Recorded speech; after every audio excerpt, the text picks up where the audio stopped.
Hi, I'm Darren Palmer and I'm here today at the Bordelet factory in Montpellier in the south of France.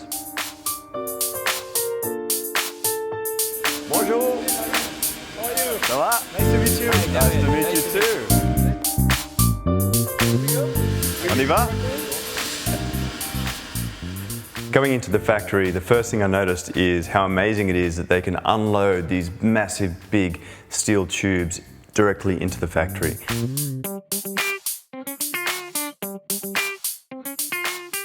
The steel tubes for the chimneys can be cut to any length, so any ceiling height can be accommodated and they can be personalised to suit any room. It's quite unbelievable.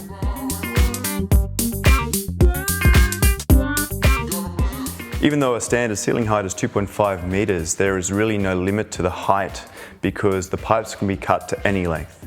As long as they can be cut to shipped, they can be up to 10 metres, 12 metres high. It is really unbelievable that the raw material comes directly into the factory and it can be cut to any length.